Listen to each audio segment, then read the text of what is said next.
Limited है RTF में, और ये आरटीएफ भी बहुत कम लोग कर रहे हैं। लाइक एनआईएच में है, डिल्स में है, कुछ और कंपनीज जो है वो आरटीएफ बना रही हैं। तो अब प्रॉब्लम ये आ रही है यहाँ पे कि हमारे पास अपनी मैन्युफैक्चरिंग फैसिलिटी जो इंडिजिनस वैक्सीन है वो नहीं है।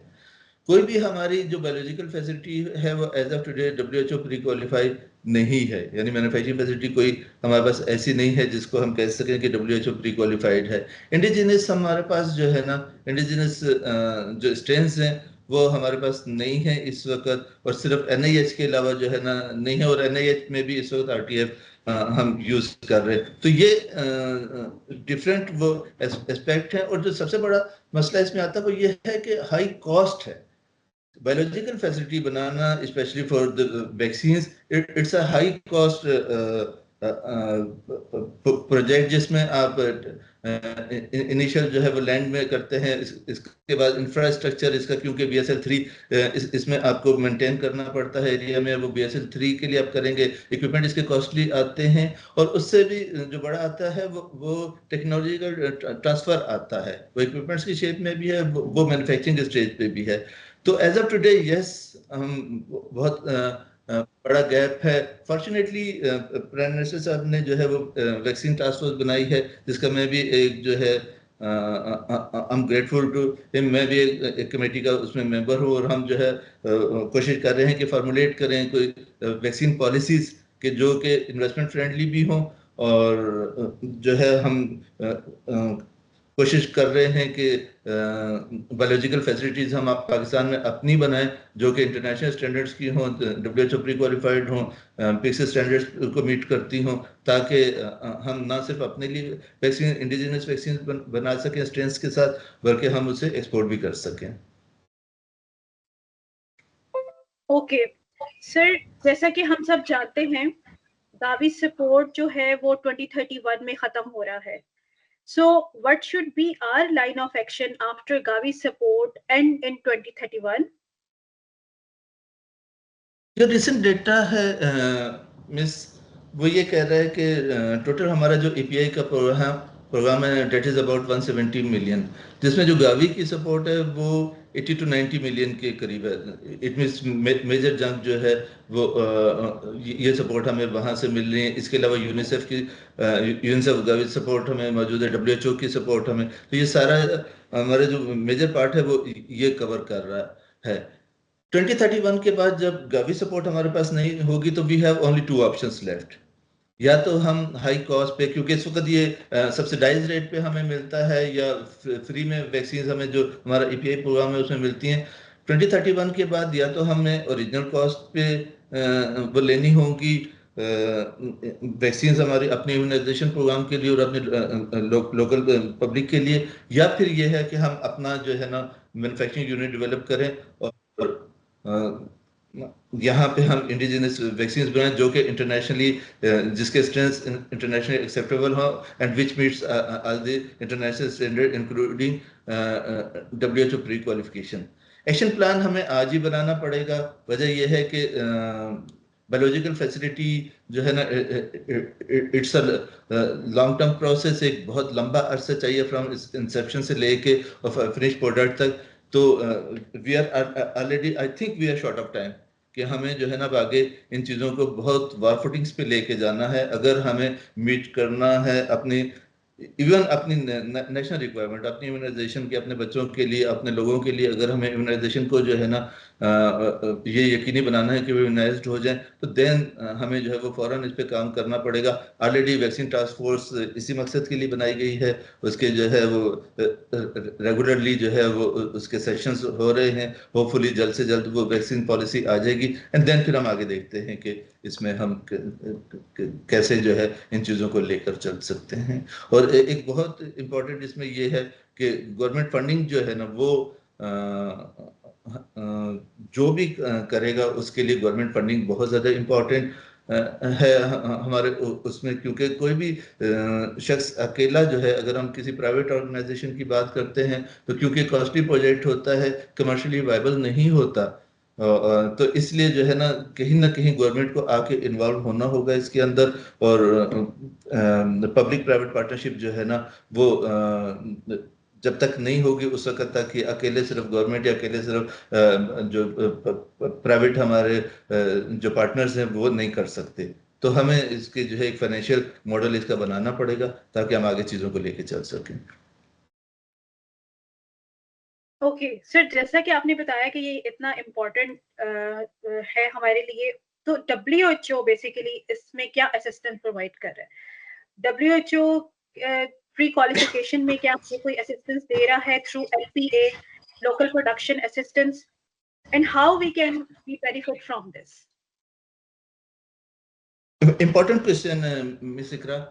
फॉर्चुनेटली WHO का जो पाकिस्तान चैप्टर है लोकल प्रोडक्शन असिस्टेंस का, उसका मकसद ही ये है कि वो असिस्ट कर सके हमारे लोकल फर्म्स को, कि वो जो है ना अपने आप को WHO की प्री क्वालिफिकेशन के लिए तैयार कर सकें और उसके लिए जो है ना वो काम कर सकें।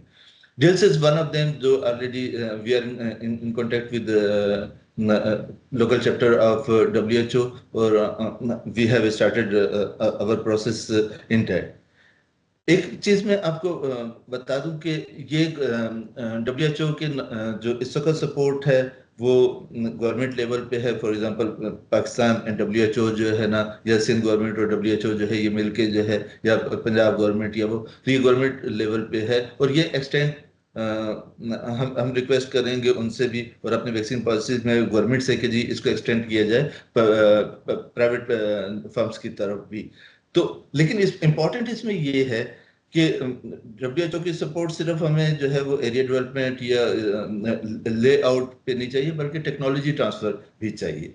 तो जब तक टेक्नोलॉजी ट्रांसफर ना सिर्फ आपकी मैन्युफैक्चरिंग लेवल पे होगा, इक्विपमेंट लेवल पे होगा, जब तक वो नहीं आएगा उस वक्त तक वैक्सीन की मैन्युफैक्चरिंग जो है वो बहुत मुश्किल होती है, क्योंकि ये बहुत ट्रिकी और बहुत टेक्निकल जॉब है। हर शख्स इसको जो है वो वैक्सीन नहीं बना सकता, और यही वजह है कि हम इस वक्त जो है ना हमारे पास गिनती के जो है वो चंद लोग हैं जो कि वैक्सीन में काम कर रहे हैं या वो कर रहे हैं।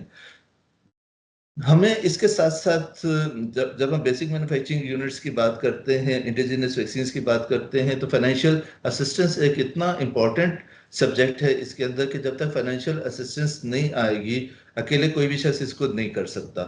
तो WHO की जो है ना एडवांटेज ये होगा कि अगर PQ आ जाता है, प्री क्वालिफिकेशन आपको स्टेटस मिल जाता है, देन आप रीजन में इसको जो है वो अपनी प्रोडक्ट्स को एक्सपोर्ट कर सकते हैं। तो ये एक जो है ना इसका बहुत वो है। लेकिन अगेन मैं फिर कहूंगा कि funding is one part, but technology transfer again a very important part, क्योंकि जब तक टेक्नोलॉजी ट्रांसफर नहीं होगी, जो भी मैन्युफैक्चरर्स हैं उनसे आप टेक्नोलॉजी नहीं लेंगे न, उस वक्त तक जो है ना आप वैक्सीन नहीं बना सकते। तो ये एक जो है ना इसमें इंपॉर्टेंट फैक्टर है। Very well said, sir. As we know that biological and biopharmaceutical manufacturing is costly, not commercially viable. How we can incentivize our public and private sectors to increase local? सबसे पहले तो जो जो भी हमारी vaccine policy at the government level, we have to involve private sector also. Public private partnership जब तक ये नहीं होगी तब तक नहीं होगा। और दूसरी बात ये है कि कोई भी जो जो प्राइवेट फर्म्स हैं, दे वर्क्स, क्योंकि वो कमर्शियल एंटिटी होती है, so they work on the return on their investment.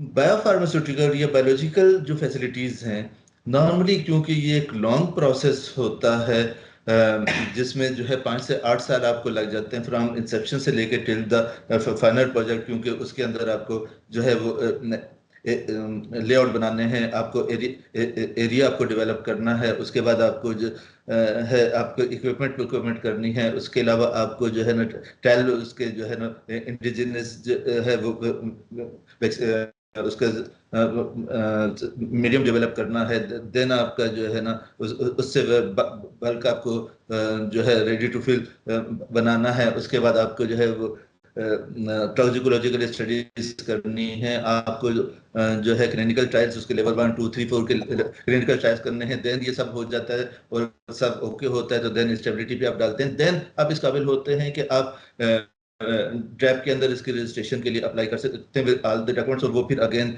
एक प्रोसेस के थ्रू जा रहा होता है। तो मैं रिक्वेस्ट जो है वो गवर्नमेंट से हम ये भी कर रहे हैं कि जी इस प्रोसेस को जो है ना आप अलग से ट्रीट करें जो बायोलॉजिकल की मैन्युफैक्चरिंग फैसिलिटी है, ताकि नॉर्मल जो वो चेन है उसके अंदर ना जाए, बल्कि इसको एक अलग विंडो दिया जाए ताकि ये प्रोसेस को हम जितना शॉर्टन कर सकें वो कर सकें। अच्छा, सारे उसमें एक लंबा अरसा गुजरता है, तो और इस सारे अरसे के दौरान जब तक आपकी फिनिश प्रोडक्ट इस नहीं आती और आप उसको मार्केट के अंदर सेल नहीं करते, आपका रेवेन्यू जीरो रहता है।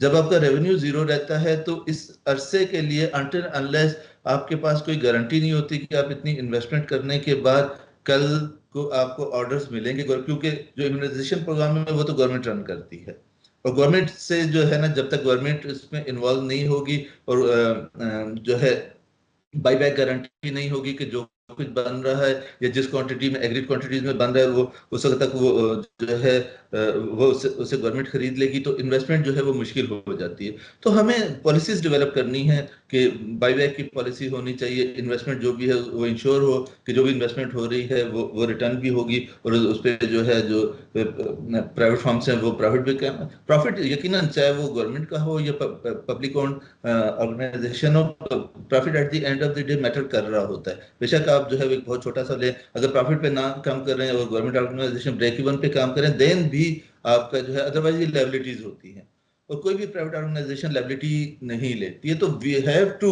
रियलाइज दिस पार्ट के जो प्राइवेट फर्म्स हैं उनको इंसेंटिवाइज हमें करना है, या उन्हें इतने अट्रैक्टिव पॉलिसीज बनानी है कि वो इन्वेस्टमेंट एक लॉन्ग टर्म इन्वेस्टमेंट, क्योंकि ये होगी फौरन से आपको रिटर्न नहीं आता, तो लॉन्ग टर्म इन्वेस्टमेंट के लिए फिर long term policies consistent policies की हमें जरूरत पड़ेगी। जी मिस। ओके सर, जैसे ये बहुत एक अलार्मिंग सिचुएशन है, तो पाकिस्तान को अपनी वैक्सीन मैन्युफैक्चरिंग इंडस्ट्री डेवलप करने में क्या मेजर चैलेंजेस का सामना करना पड़ता है, एंड व्हाट आर द जी डॉक्टर इकरा देखें, एक तो रेगुलेशंस हैं वैक्सीन बनाने की जो कि आम रेगुलेशंस नहीं है, स्ट्रिक्ट रेगुलेशंस हैं जो कि हर सूरत में आपको कंप्लाई करनी पड़ती हैं, वो एरिया की सूरत में भी हैं और वो प्रोडक्ट की सूरत में भी है। आपको BSL-3 लैब चाहिए होती है, BSL-3 एरिया चाहिए होते हैं, और जो कि अगेन एक कॉस्टली होता है। इसमें जो सबसे बड़ा मसला आता है कि आपकी प्रोडक्ट मैन्युफैक्चर हो रही है या नहीं हो रही, दोनों सूरतों में उसकी एक ऑपरेशनल कॉस्ट आपको देनी पड़ती है। तो कॉस्ट जो है ना वो एक आपने लैंड में कॉस्ट कर दी, अपने टेक्नोलॉजी ट्रांसफर में कॉस्ट कर दी, अपने इक्विपमेंट में जो है वो कॉस्ट लगा दी, अपने इंफ्रास्ट्रक्चर में कॉस्ट लगा दी, लेकिन उसके बाद अगर आपको डिजायर्ड वॉल्यूम नहीं मिलते हैं और आपकी फैसिलिटी जो है ना रन नहीं कर रही है, लेकिन आपके ऑपरेशंस जो है ना वो सारे रन कर रहे होते हैं। ऑपरेशंस मींस के उसके आपके यूटिलिटीज, आपके एरिया मॉनिटरिंग, सारी चीजें, और उसकी कॉस्ट आती है। तो पहला तो ये है कि हमें ये सारी चीजें देखनी है, और सेकंड ये है कि इंडिजिनस वैक्सीन पे हमें जो है ना बहुत स्पीडली काम करने की जरूरत है, ताकि हम लोकल स्ट्रेन से इंडिजिनस वैक्सीन जो हमारे इम्यूनाइजेशन प्रोग्राम है उसके लिए हम कर सके। इस वक्त हम यहाँ पे एंटी रेबीज सिरप पे जो है वो काम कर रहे हैं। हमने जो है वो जो वैक्सीन से रेबीज वैक्सीन उस पे है, हम जो है एंटीसेक वेनम पे हम यहाँ काम कर रहे हैं। तो ये चीजें जो है ना वो देखनी होगी, और अगेन ये है कि जो भी मैन्युफैक्चरिंग फैसिलिटी हो वो WHO जो है ना उसके स्टैंडर्ड्स को उसको क्वालिफाई कर सके, ताकि आपके पास जो है, और इंडिजिनस वैक्सीन का भी ये है कि जब तक वो WHO उसको जो है वो नहीं करती, क्वालिफाई नहीं करती, आप जो है आगे नहीं लेके जाए, क्योंकि आगे फिर आप उसको जो है ना उसकी अप्रूवल नहीं होती। तो जो क्लिनिकल ट्रायल लेवल है और सारी चीजें आपको जो है ना हर स्टेज के ऊपर आपको ना सिर्फ टाइम, पैसा, पेशेंस, हर चीज जो है ना उसकी जरूरत पड़ती है। तो और अगेन टेक्नोलॉजी ट्रांसफर, जैसे कि मैंने पहले कहा कि वो ये फैसिलिटीज डेवलप करने के लिए आपको टेक्नोलॉजी ट्रांसफर हर सूरत में चाहिए। आप उसको जो है बिल्कुल हिट एंड ट्रायल वाले जो है वो मेथड से नहीं कर सकते। आपको जो है एक्सेप्टेबल जो टेक्नोलॉजी है, जो ऑथेंटिकेटेड टेक्नोलॉजी है मैन्युफैक्चरिंग की इक्विपमेंट्स की, वो आपको लेनी होगी। जी ma'am. Okay sir, as you mention earlier government buyback के बारे में आपने डिस्कस किया। Why are government buyback currently is important for vaccine production? देखिए जैसे कि मैंने पहले कहा, developing a biological facility is a long term process. Normally 7 to 8 years it takes inception से लेके होता। तो इतनी हाई कॉस्ट है, इक्विपमेंट ऑपरेशनल है, अगर गवर्नमेंट इसकी बाई बैक पॉलिसी बनाती है तो इन्वेस्टमेंट, जो इन्वेस्टर्स होंगे, जो लोकल फर्म्स होंगे, they will ease in mind कि जो कुछ भी वो इन्वेस्ट कर रहे हैं, ठीक है, वो एक लॉन्ग पीरियड के बाद आपको जो है रिटर्न आना शुरू होगा उस इन्वेस्टमेंट का, लेकिन वो गारंटी होगा। तो इस वक्त जो डिफरेंट जगह पे जो मॉडल्स चल रहे हैं कि गवर्नमेंट जो है वो बाई बैक एश्योर करती है और एक सर्टेन क्वांटिटीज, एनुअल क्वांटिटीज और उसकी प्राइसेस वो फिक्स कर दी जाती हैं। तो उस सूरत में होता यह है कि जो भी ऑर्गेनाइजेशन है उसे एटलीस्ट पता होता है कि कितने रेवेन्यू उसके पास आएंगे। अब सिंपल सी मिसाल ले लें कि हम हेपेटाइटिस का जो है ना, अगर नेशनल लेवल पे इम्यूनाइजेशन प्रोग्राम करें और किसी एक कंपनी से कहें कि जी आप इसको जो है वो बनाएं, और उससे ये ना पता हो कि जो कुछ वो बना रहा है कल को वो बिकेगा या नहीं बिकेगा, तो वो फिर नहीं बनाएगा। तो इस सूरत में जो है एक नेशनल हमारे पास एक पॉलिसी होनी चाहिए ताकि हम जो है ना उसको वो कर सकें। और ये सारे, और ये again public private partnership important है इस सारे उसके अंदर, कि जिसमें आप जो है वो लेके करें ताकि उनको जितने भी इन्वेस्टमेंट है वो गारंटी हो सके उनको, कि जी उनको अपने जो भी इन्वेस्टमेंट है वो उनकी वेस्ट नहीं होगी और उनको वापस मिलेगी। जी ओके सर, ये बताइए कि how we can plan that existing biological facilities capacity can be enhanced to cope up with national and regional environment.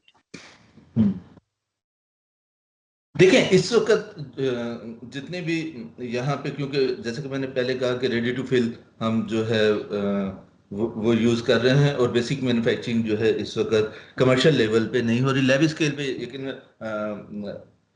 डा यूनिवर्सिटी भी कर रही है, एनआईएस के लेवल पे भी, और बाकी भी कुछ जगह कर रहे हैं। लेकिन ज़रूरत इस बात की है कि जो लैब स्केल डेवलपमेंट है, जैसे हमने 2022 में जो है anti syrup, rabies anti syrup पे हमने जो है ना वो इन हाउस हमने जो है वो लोकल स्ट्रेंथ से डेवलप किया था उसको, रैबिड एनिमल लेकर। लेकिन ज़रूरत इस बात की है कि उसे कमर्शलाइज किया जाए। कमर्शलाइज करने के लिए अगेन फिर वही है कि आपके पास बेसिक मैन्युफैक्चरिंग फैसिलिटी होनी चाहिए, और वो बेसिक मैन्युफैक्चरिंग वो हो जो डब्ल्यूएचओ प्री क्वालिफिकेशन को जो है ना वो उसके स्टैंडर्ड मीट कर रहा हो। तो ये सारे जो है उसमें है। Fortunately, I can say that DILS has the capacity, DILS has the human resource, DILS has the expertise कि जो हम एक बेसिक मैन्युफैक्चरिंग फैसिलिटी कर सकें, क्योंकि हमारे पास लैंड भी है, हमारे पास जो है लोग भी मौजूद हैं, हमारे पास जो है एक्सपर्टीज भी है। अगर जो है हमें टेक्नोलॉजी ट्रांसफर मिलता है, अगर हमें फंडिंग मिलती है, तो yes we can develop world standard basic indigenous vaccine manufacturing facility. और अगेन वो फिर यह है कि ये सब स्टेक होल्डर्स जो हैं, जिसमें गवर्नमेंट ऑफ पाकिस्तान भी शामिल है, हमें लोकल पार्टनर्स भी शामिल होंगे यकीनन, और इसके साथ जो है ना यूनिसेफ भी शामिल होगा, इसके साथ डब्ल्यूएचओ भी शामिल होगा। जब तक ये सारे शामिल नहीं होंगे उस वक्त तक जो है ना ये बहुत मुश्किल है किसी एक शख्स के लिए या किसी एक कंपनी के लिए इतनी हैवी इन्वेस्टमेंट करना। और इसके इसके साथ साथ मैं ये ऐड करना चाहूँ कि हमने जो है इस वक्त करंटली कैपेसिटी इन्हांसमेंट पे काम शुरू कर दिया है। नए इक्विपमेंट्स हम जो है high speed fully automated equipments हमने ऑर्डर कर दिए हैं, जो कि it's on the way, fact वगैरह कंप्लीट हो गए हैं, तो हम काम कर रहे हैं। लेकिन जो बेसिक मैन्युफैक्चरिंग का वो है वो इट्स टोटली डिफरेंट बाल गेम। तो जब तक जो है ना वो ये कंप्लीट सपोर्ट ये नहीं आती टेक्नोलॉजी ट्रांसफर की, उस वक्त तक जो है ना और मुश्किल हो जाएगा। और इसमें क्योंकि हमें सीड्स का बहुत बड़ा इशू है, जो बेसिक सीड्स है वो इस वक्त हम बाहर से मंगवा नहीं सकते, कोई हमें नहीं देता, हमें लोकल ही डेवलप करने पड़ेंगे सीड्स उसके। तो वो जो टेक्नोलॉजी ट्रांसफर होगी, लोकल सीड्स होंगे, उसके बाद उनकी जो है इनोकुलेशन होगी, प्रोपगेशन होगी, उसके बाद उससे आप जो है ना वो डेवलप करेंगे अपने जो है बल्क रेडी टू फिल जो है आप उसके लिए। तो वो अगेन एक लॉन्ग प्रोसेस है। और एक और इम्पॉर्टेंट चीज इसमें ये है कि training of the technical staff, ये एक इम्पॉर्टेंट चीज है, क्योंकि आप मशीनें ला सकते हैं, टेक्नोलॉजी आपके पास आ सकती है, लेकिन अगर आपके लोग ट्रेन ना हो तो फिर सारी चीजें यूजलेस हो जाती हैं। तो ट्रेनिंग जो है वो बाहर से लोगों को आके यहाँ देनी है, यहाँ से लोगों को बाहर भेजना है। तो ये पॉलिसी जो है ना, ये हमें जो है ना मॉडल बनाना पड़ेगा कि जिसमें जो भी लोग इन्वॉल्व हो रहे हैं बायोलॉजिकल की ये बेसिक मैन्युफैक्चरिंग के अंदर, उन्हें जो है ना अपने लोगों को ट्रेन करना होगा, और अगेन वो एक कॉस्टली इशू है। जी मैम। सर एक बड़ा इम्पोर्टेंट एस्पेक्ट आपने डिस्कस किया टेक्नोलॉजी ट्रांसफर का। So how to facilitate technology transfer for basic manufacturing of vaccine and antisera. Sorry please repeat करें। Sir, how to facilitate technology transfer for basic manufacturing of vaccines and anti-sera? देखिए, जैसा कि मैंने पहले कहा कि technology transfer again it's not only technologically difficult but also costly item. तो जब तक मैन्युफैक्चरर्स के लेवल पे जो आप लाइजन करेंगे, जो ऑलरेडी वैक्सीन्स बना रहे हैं, या आप जो है WHO की सपोर्ट इसके अंदर हो, यूनिसेफ की सपोर्ट हो, गवर्नमेंट ऑफ पाकिस्तान की सपोर्ट हो, ये सब मिलके जो है एक पॉलिसी बनानी है कि कैसे जो है टेक्नोलॉजी ट्रांसफर करनी होगी, और जब तक ये नहीं होगा उस वक्त तक जो है ना हम आगे चीजों को लेके नहीं चल सकते। जी प्लीज। सर एक गैप हमारा बहुत बड़ा है रिसर्च इंस्टीट्यूशन के हवाले से भी। So what is the role of academia and research institution in advancing biological in Pakistan? देखिए, टू बी वेरी ऑनेस्ट, अगर मैं ये कहूँ कि पूरी दुनिया में या ज़्यादातर डेवलप कंट्रीज में तो ये होता है कि एकेडेमिया जो है वो मार्केट नीड्स को जो है वो आइडेंटिफाई करती है, एंड देन जो है जो उनका रिसर्च वर्क होता है वो उसके साथ सिंक होता है। हमारे यहाँ unfortunately most of the time होता ये है कि जो भी हमारा PhD लेवल का वर्क होता है या जो हमारे रिसर्च वर्क होते हैं, वो रिसर्च जर्नल्स में तो पब्लिश हो जाते हैं, लेकिन उनकी कमर्शियल वैल्यू ना होने के बराबर होती है। तो it's a need of the day कि हम एक तो ये है कि जो लोकल फॉर्म्स हैं वो एकेडमी के साथ जो है ना दे कैन जॉइन हैंड्स, और इस तरह के रिसर्च प्रोडक्ट्स, इस तरह के रिसर्च वर्क करें और रिसर्च प्रोजेक्ट्स करें कि जिसमें at the end of the day जो है बेनिफिट जो है वो मासेस को ट्रांसफर हो सके, और उनकी रिसर्च का जो है वो फायदा, तब तो आप कह सकते हैं कि एकेडेमिया और जो लोकल मार्केट है वो एक दूसरे के साथ सिंक है। तो मेरा अपना नजरिया ये है कि हमें जो है ना एकेडेमिया को भी अपने आप को अपग्रेड करने की जरूरत है, और प्राइवेट ऑर्गेनाइजेशंस को भी अपने आप को ये यकीन दहानी कराने की जरूरत है कि जो कुछ भी काम करें वो एक दूसरे के साथ सिंक हो। देखिए, एकेडेमिया के पास लोग मौजूद होते हैं, उनके पास इंफ्रास्ट्रक्चर मौजूद होता है फॉर रिसर्च वर्क, और वो वहां पे अपने लोगों की जो है ना एक्सपर्टीज को इन्वेस्ट कर सकते हैं।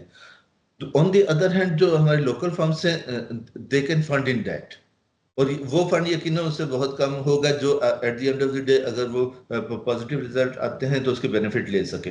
तो यहाँ पे हमें जो है ना इसको जो है ना एक अगेन एक हमें एक नेशनल लेवल पे एक कंसेंसस बनाना होगा कि हाँ हमारी यूनिवर्सिटीज वो काम करें जो कि at the end of the day उसकी जो है कोई कमर्शियल वैल्यू हो या हम उसको कर सकें। और ये true same for the biological products also, कि अगर वो वहाँ काम करते हैं और बेनिफिट जो है वो फर्म्स लेती हैं, तो at end of the day we can have a win win situation in that. जी मैम। Okay. सर एक आखिरी सवाल मैं ये पूछना चाहूंगी कि what are the testing challenges for biologicals in Pakistan? बहुत इंटरेस्टिंग सवाल है डॉक्टर इकरा, क्योंकि वजह यह है कि बायोलॉजिकल और स्पेशली वैक्सीन्स की और जो ये प्रोडक्ट की टेस्टिंग है, it's not the normal testing. इसके लिए आपको स्पेशल टेस्टिंग इक्विपमेंट्स की ज़रूरत पड़ती है, जो आपके ह्यूमन रिसोर्स है वो स्पेशल स्किल्स उनकी होती हैं, प्लस ये है कि इनकी जो टेस्टिंग किट्स हैं, जो रेफरेंस स्टैंडर्ड्स हैं, वो भी बहुत कॉस्टली आते हैं।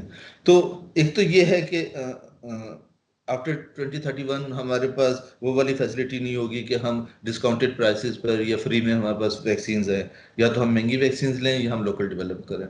अगर हम लोकल डेवलप करते हैं तो देन अगेन फिर हमारे पास लोग मौजूद होने चाहिए जो कि उसके प्रॉपर टेस्टिंग कर सकें।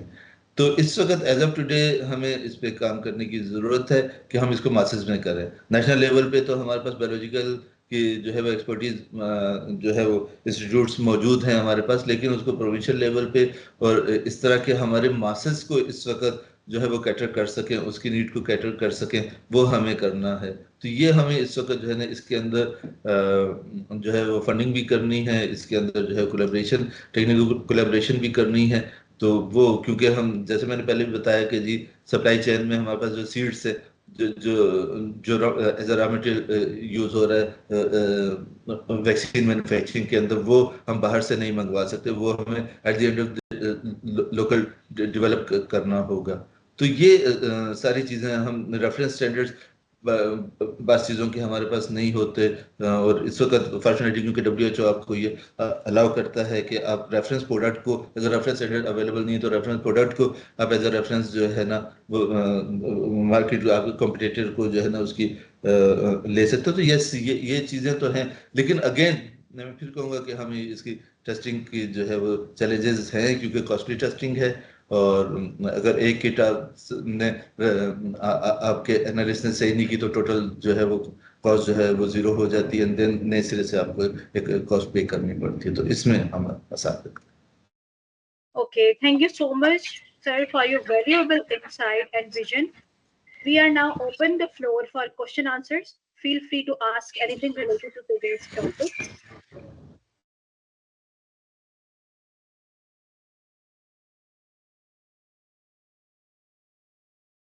जी डॉक्टर साहब, अस्सलाम वालेकुम. Can you hear me? Yes, I can, जी, please. Okay, Doctor Sahab, my name is Khurram Rafiq Ahmed. I am belongs to previously I was working for the BF Biosciences. It's a biological biotechnology plant. The main thing is that doctor साहब आपने जिस तरह से बहुत सारी अच्छी guidance भी दी और आपने बताया भी कि किस तरह से डॉ जो है वो मल्टीपल वैक्सीन्स पे काम कर रही है. तो मेरा एक क्वेश्चन ये है कि basically what sort of the competencies do we have at locally available. For example अगर कोई ऑर्गेनाइजेशन इस वक्त कोई वैक्सीन का प्लांट लगाना चाहे तो क्या हमारे पास इस वक्त उस तरह की कम्पिटेंसी अवेलेबल है, जो कि मुझे तो बहुत चैलेंज फील हुआ था.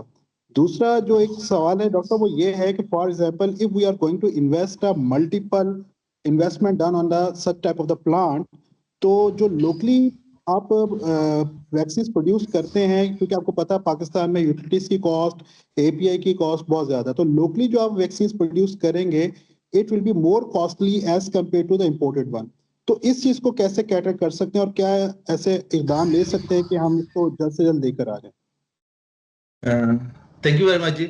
जैसे कि मैंने पहले कहा कि technology transfer is a challenge, यानी अगर आप बेसिक, क्योंकि इस वक्त एज ऑफ टुडे हमारे पास नहीं है, तो बेसिक की फैसिलिटी के लिए you have to have the technology transfer facility available to you either from manufacture or through WHO, वो तो आपको लेनी पड़ेगी।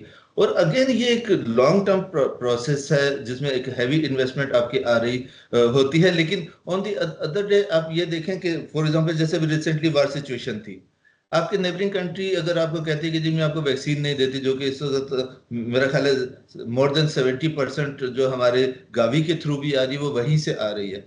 तो मुझे ये बताएं कि हमारे पास फिर ऑप्शन क्या है? ऑप्शन हमारे पास सिर्फ यही है कि हम अपने बच्चों को जो है वो पोलियो से मरने दें, खुदा न खास्ता हम कोई इस तरह के जो है हम उन्हें बिल्कुल ओपन नेकेड छोड़ दें कि बेशक कोई भी अटैक होता है। तो उस सूरत में हमारे पास जो है ना, जो मैं बात कर रहा हूँ इंसेंटिवाइज करने की, वो इसीलिए कह रहा हूँ ताकि गवर्नमेंट लेवल पे अगर ये डिसीजन होता है कि गवर्नमेंट फंड करेगी इसके अंदर या गवर्नमेंट इसके अंदर पार्टनर बनती है, तो देन फिर जो आपके प्राइवेट जो फर्म्स हैं उनके ऊपर फाइनेंशियल बर्डन कम हो जाता है। और क्योंकि ये एक लंबा अरसा होता है, 5 से 8 साल के दौरान आप जो है ना वो करते हैं। आपने खुद क्योंकि वाइल्ड लाइफ साइंसेज में काम किया, आपको पता होगा कि 100% कैपेसिटी पे वो चीजें नहीं चल रही होती। ये लो वॉल्यूम है, लेकिन हाई प्रोडक्शन कॉस्ट जो है वो इन्वॉल्व होती है इसके अंदर। आप एक पैक भी ना बना रहे हो, लेकिन आपको पूरा एरिया चलाना पड़ता है और 24 आवर चलाना पड़ता है, क्योंकि आपको एरिया मेंटेन करना है उसको।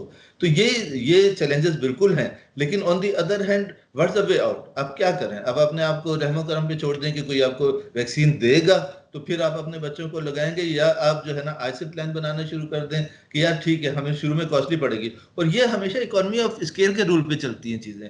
जब आप कम बनाते हैं, जैसे इस वक्त हम लोकल इम्यूनाइजेशन का कुछ नहीं बना रहे, लेकिन अगर कल आप उसकी जो है वो 10 करोड़ या 20 करोड़ डोजेस बनाएंगे तो यस वो फिर आपको सस्ती पड़ेगी। फिर आपको जो है ना, जो मैं बात कर रहा हूँ कि जो सॉरी एक पॉइंट में मिस कर गया था कि हमें जो बायोलॉजिकल फैसिलिटी है वो प्रोडक्ट स्पेसिफिक भी होनी चाहिए। यानी ये कि हम एक्सपर्ट जो है प्रोडक्ट स्पेसिफिक बायोलॉजिकल फैसिलिटीज बनाएं। फॉर एग्जांपल एक कंपनी को हम कहें कि आपने जो है वो टेटनस की बनानी है, दूसरी कंपनी को हम ये कहें कि जी आपने हेपेटाइटिस की बनानी है, 5 ईयर का हम उनसे लॉन्ग टर्म एग्रीमेंट कर लें। तो इस तरह की अगर हम फैसिलिटीज डेवलप कर लेते हैं तो जो है ना, एक तो वो प्रोडक्ट स्पेसिफिक होंगे, उसके प्रोडक्ट स्पेशलिस्ट उसके हो जाएंगे, हमारे पास डेवलप हो जाएंगे। सेकंड ये कि हमारे पास जो है ना किसी एक कंपनी पे बर्डन नहीं रहेगा, मुख्तलिफ आप इसको डिस्ट्रीब्यूट कर सकते हो, देन वो अकॉर्डिंगली अपने रिक्वायरमेंट के हिसाब से उसी हिसाब से वो एरिया रखेंगे। तो आई एम श्योर कि हम जो है ना वो बेहतर कर सकते हैं और at the end of the day ये एक कमर्शियली वायबल सिचुएशन बन सकती है। Okay. Next question, please. Assalamu alaikum, Dr. Saab. I'm Shamim. I'm working for G42 Pharmaceutical in UAE. Doctor साहब, बड़ा मज़ा आया आपकी बात सुन के और काफ़ी इंफॉर्मेटिव था। आई वाज जस्ट थिंकिंग कि हमें शायद हमें ये प्रायोरिटाइजेशन करनी पड़ेगी कि which products are more important to be localized in Pakistan, number one. And probably जैसे आपने बात की कि API या downstream upstream manufacturing is quite costly and long term है, तो हम कौन से जो क्विक विंस हैं हमारे लिए, पाकिस्तान के लिए खास तौर पे, फॉर एग्जांपल हम फिल एंड फिनिश की तरफ जाके उसको मार्केट कर सकते हैं। एक तो हमारे पास सबसे पहले तो नीड जो है किन वैक्सीन की सबसे ज़्यादा नीड है कि और लोकलाइजेशन पॉसिबल भी है, फॉर एग्जांपल। एंड सेकेंडली कि हम फिल एंड फिनिश पे क्विकली जा सकते हैं, जैसे आपने 7 से 8 साल का बताया, तो शायद फिल एंड फिनिश पे हम लोग जल्दी जा सकते हैं, जैसे अभी आप तो ये मुझे क्लेरिफाई कर देंगे, कर सकेंगे आप कि भाई which products are quick win for Pakistan market, and secondly कि फिल एंड फिनिश पे जो है हम कौन से प्रोडक्ट पे इजीली जा सकते हैं। इसमें ऐसा है कि we have to take data from national immunisation जो हमारे प्रोग्राम है उसमें, और उसको फाइनलाइज कर सकते। बेसिकली इस वक्त आजकल हम ये डिस्कस कर रहे हैं, लास्ट मीटिंग भी हुई थी हमारी वैक्सीन टास्क फोर्स की, तो हम डिस्कस कर रहे थे कि क्या, जहां तक बात आती है फिल एंड फिनिश की, देखें इस वक्त भी हम अपनी रेबीज में यही कर रहे हैं कि हम जो है ना रेडी टू फिल लेते हैं और वो करते हैं। लेकिन मैं आपको बताऊं कि वो लॉन्ग टर्म सोल्यूशन नहीं है।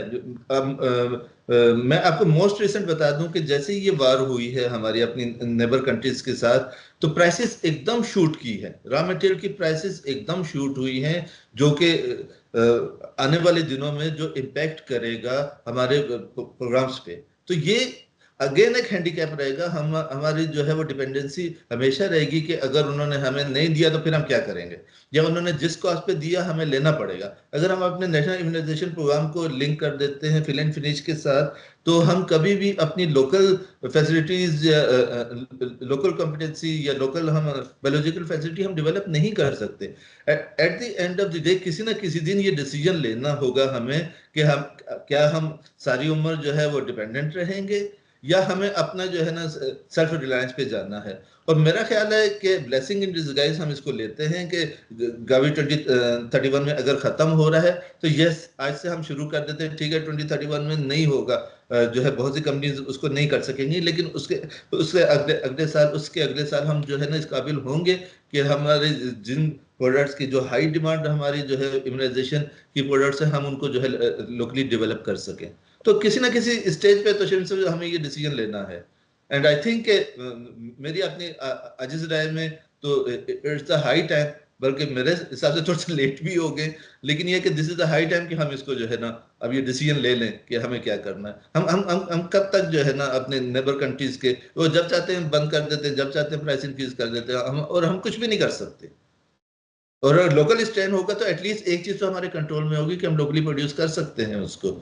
उसके बाद जो बाकी जी प्लीज। सॉरी आप सही कह रहे हैं, बट अनफॉर्चुनेटली पाकिस्तान में अभी तक हमने जो दूसरी फार्मा मार्केट है 1 ट्रिलियन की तकरीबन मार्केट है, उसके हमने अभी एपीआई नहीं बनाया ना शुरू किया, उसमें हम खुद कफील नहीं है। बहुत ही छोटे छोटे चंद एक गिने चुने एपीआई के प्लांट हैं जो स्टैंडर्ड है, आपसे तो खैर छुपा हुआ नहीं है, तो हम जो है जब हम वैक्सीन की सीडिंग की बात कर रहे हैं उसकी that could be, I mean yes you are right from the perspective कि yes we should start, but जो उसकी जो फिजिबिलिटी और वो स्टडी करनी ज्यादा बेहतर है। और अब पहले जो हमारा तो डाइंग नीड है कि हम फिल एंड फिनिश की तरफ जाके करें। आई अंडरस्टैंड योर पॉइंट कि we are very late, but given the available capability and capacity कि हम जो है वो अभी तक एपीआई ही नहीं बना पाए हैं सही से पूरे एपीआई के मार्केट के लिए। We are dependent on our neighbouring countries and we can not even match the cost of API if we produce except for some paracetamol or amoxicillin। तो डॉक्टर साहब हम इसमें स्टेप वाइज चलें तो ज्यादा बेहतर नहीं होगा कि हम फॉर एग्जांपल हमारे पास डाइंग नीड है पोलियो की, और हमारे पास हेपेटाइटिस बी की है और हेपेटाइटिस के वैक्सीन की है, तो उनके हम जो है वो tech transfer easily fill and finish करके अगले 2-3 सालों में हम उसके लोकलाइज कर लें, and then we can of course we can seek for some नहीं अपस्ट्रीम। शिविर साहब बिल्कुल सही कह रहे हैं कि हमें इसको पार्ट में जो है ना, ये टेक्नोलॉजी ट्रांसफर वाला भी जो पार्ट है इसको पार्ट में कर लें तो हमें कोई जो है वो कोई नेशनल डिजास्टर हम फेस नहीं करेंगे। लेकिन मेरा कहना ये है कि at the end of the day हमें तो आना है इंडिजिनस पे। इंडिजिनस के अलावा yes in the mean time ये कि 2031 जैसे मैंने अभी कहा कि 2031 में हो सकता है हम ना कंप्लीट करें, but we will be on the path कि हम किसी ना किसी स्टेज पे 32 में करते हैं, 33 में कंप्लीट कर लेते हैं अपनी फैसिलिटीज, तो हम किसी ना किसी स्टेज पे इस काबिल होंगे कि हम अपने इंडिजिनस वैक्सीन मैन्युफैक्चरिंग पे आ जाए। I totally agree with you. Thank you. अस्सलाम वालेकुम, मेरा नाम अदील है। डॉक्टर साहब this is program again.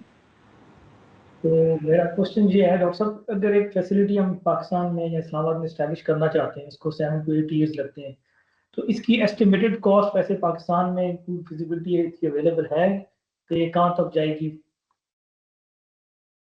Rough working हमने की हुई है। रफ वर्किंग क्या है, बेसिकली काफी स्ट्रॉन्ग वर्किंग हमने की हुई है, और अगर सिंगल लाइन हम लगाते हैं सिंगल स्ट्रेन के लिए तो वो तकरीबन वो 2 बिलियन से ऊपर जा रही है, यानी उससे ऊपर है, इससे कम नहीं है। और इसमें मैं बताऊं कि टेक्नोलॉजी और लैंड की कॉस्ट शामिल नहीं है, क्योंकि टेक्नोलॉजी उसी वक्त वो आती है जब आप उनके साथ एक फाइनल एग्रीमेंट करते हैं। ये मैं सिर्फ इक्विपमेंट की और वो इंफ्रास्ट्रक्चर की और उसकी कॉस्ट बता रहा हूँ कि ये तकरीबन ये अगर आप सिंगल स्टैंड पे जाते हो और अगर आप 3 लाइनें बनाते हैं तो ये तकरीबन 6 बिलियन का जो है ना ये एक कॉस्ट आ जाती है इक्विपमेंट इंफ्रास्ट्रक्चर की। इसमें टेक्नोलॉजी शामिल नहीं है। अगेन मैं फिर कहूँगा कि इसमें टेक्नोलॉजी शामिल नहीं है। एक BSL 3 एक WHO स्टैंडर्ड की जो है ना वो आप एक फैसिलिटी इन पैसों में बना सकते हैं, और ये बड़ी रकम है, क्योंकि वजह यह है कि जब तक आप बना रहे होते हैं अनटिल अनलेस आप फिनिश प्रोडक्ट प्रोड्यूस नहीं करते उस वक्त ये एक तरह की डेड इन्वेस्टमेंट रहती है जीरो रेवेन्यू के साथ।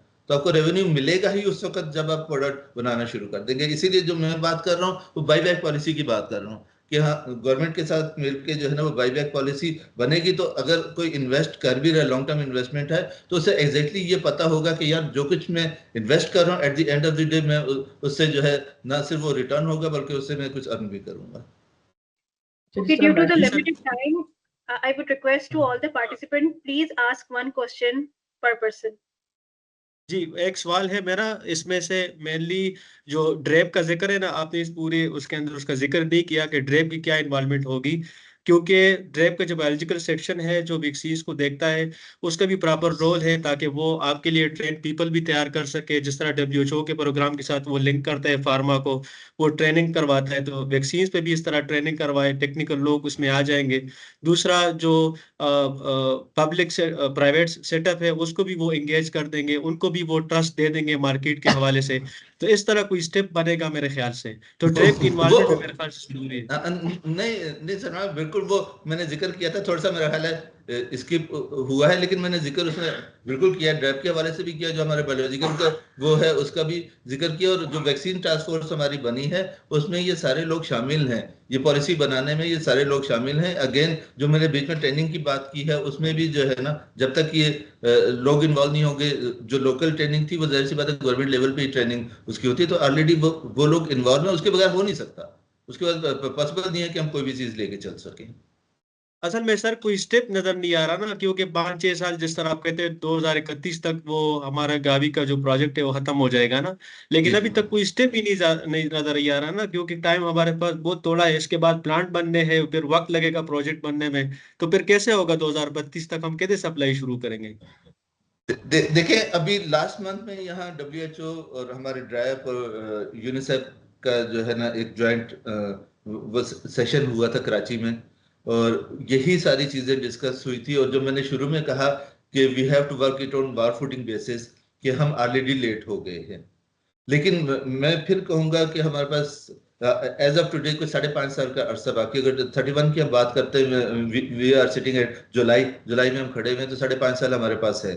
तो फिर उस सूरत में हमें आज से स्टार्ट करना है। जो vaccine task force regular meeting इसीलिए कर रहे हैं कि जल्द से जल्द वैक्सीन पॉलिसी बना सके, ताकि जो है ना जो पब्लिक प्राइवेट पार्टनरशिप को हम ले सके, जो फंडिंग अगर कुछ आनी है, जो टेक्नोलॉजी ट्रांसफर होना है, वो सारे बिल्कुल क्लियर हो, ताकि जो है लोग उसके अंदर इन्वेस्ट कर सकें, गवर्नमेंट लेवल पर भी और जो है हमारे जो प्राइवेट लेवल पर है वो भी। Thank you sir, thank you. जी अस्सलाम वालेकुम नासिर साहब। One by one please. जी मेरा नाम डॉक्टर अजमल नासिर है। अस्सलाम वालेकुम, कैसे हैं? जी डॉक्टर साहब, कैसे हैं आप? आप खैरियत से हैं? ठीक ठाक। मैं सिर्फ 2 चीज़ें ऐड करना चाहूँगा इसमें प्लीज। कि माशाल्लाह आपने बड़ा अच्छा प्रेजेंट किया और बड़ी क्लियर पिक्चर दी। कुछ ग्राउंड रियलिटीज़ हैं हमारे मुल्क की, जिनको हमें अपने ज़ेरे नज़र रखना चाहिए। सबसे पहली ग्राउंड रियलिटी ये है कि हमारे वॉल्यूम्स बहुत छोटे होते हैं, और वो वॉल्यूम जो है हमें सपोर्ट नहीं करते कि हम इन्वेस्टमेंट कर सकें, जिसका नतीजा ये है कि इस वक्त बहुत कम कंपनीज जो हैं वो हिम्मत करके एंटीबॉडीज पे और इस तरह की प्रोडक्ट्स पे आए हैं, लेकिन उसमें जो इंटरेस्ट रहती है वो यही रहती है कि आपके वॉल्यूम्स बहुत कम है। इंसुलिन उसकी दूसरी जो है मिसाल है कि कई लोगों ने इंसुलिन की कोशिश की लेकिन वो मार्केट नहीं कर सके।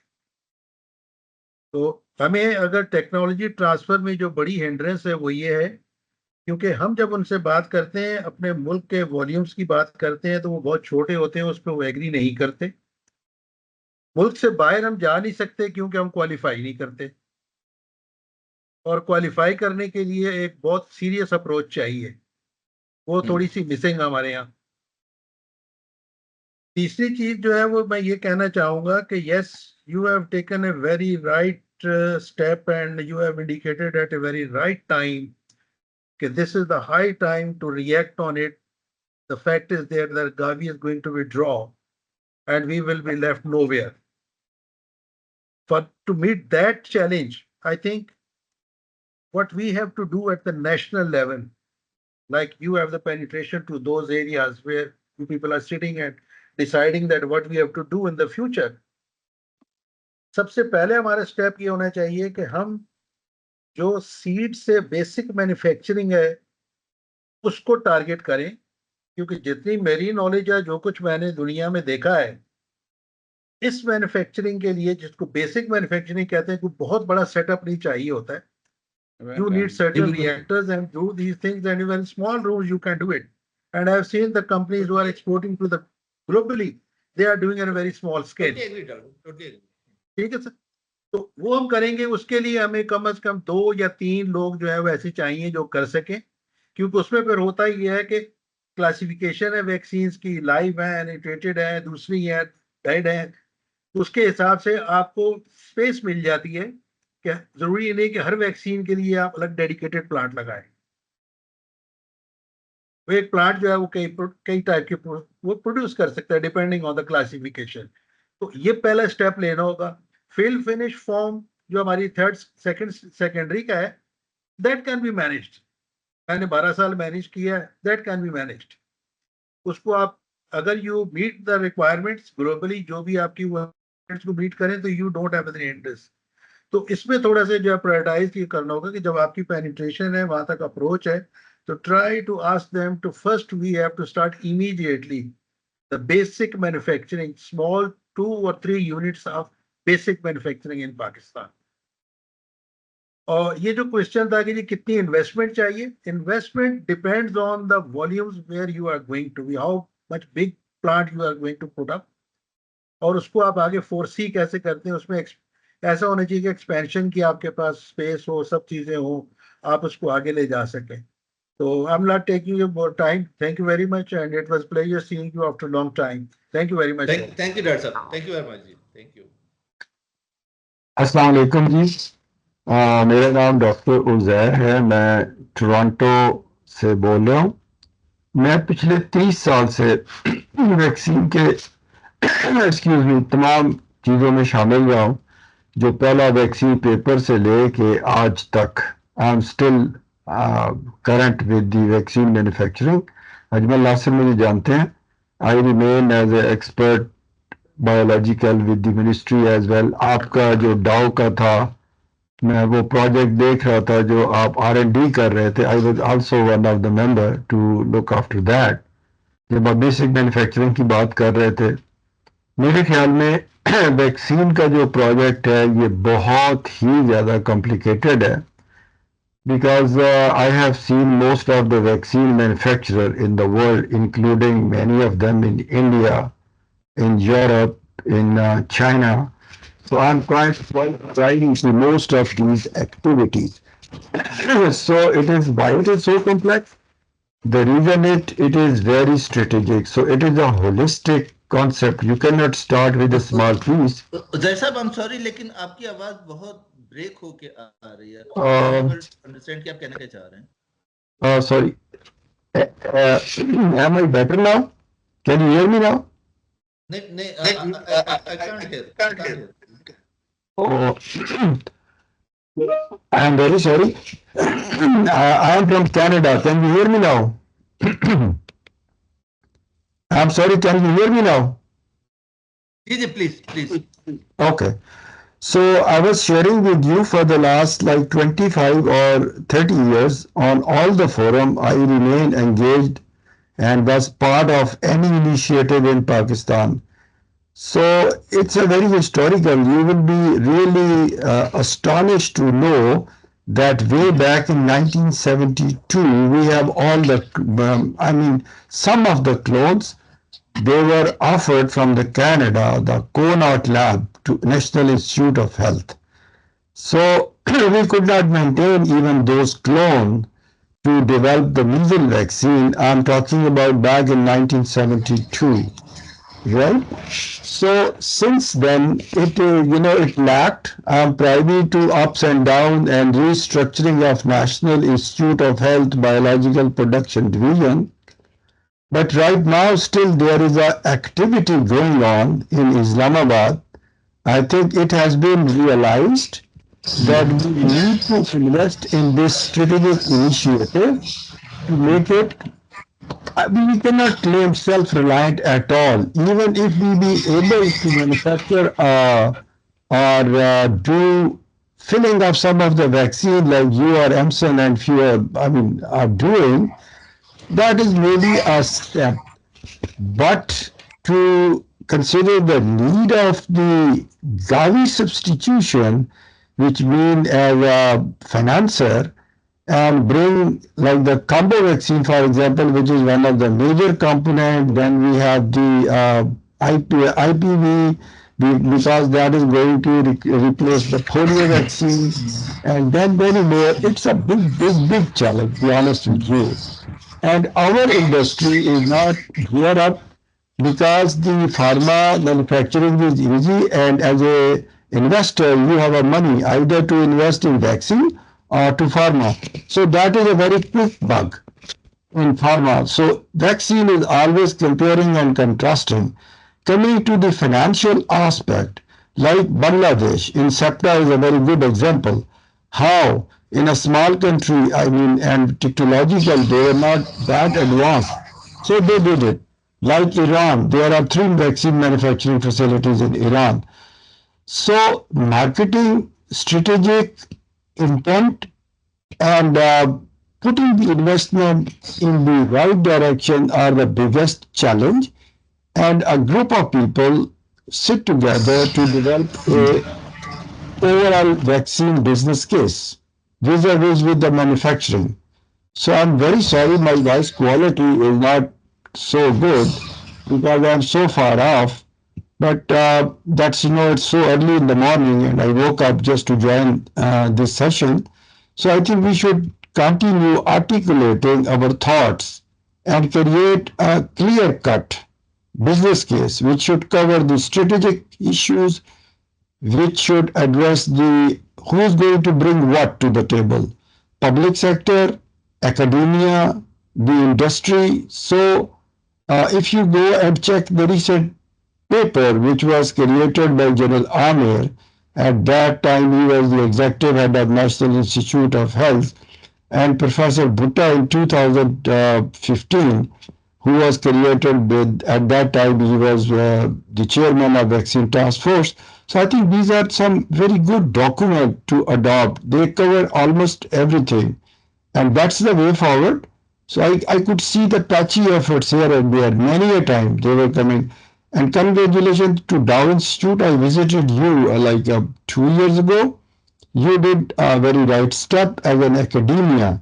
So that is a very good example that even one academic institution can do so many things. So I'm sorry, I don't want to take it long time, but my sentiments are into it. I am also always into it, and even in these days, there is some activity going on in Islamabad, and they are looking into it really seriously.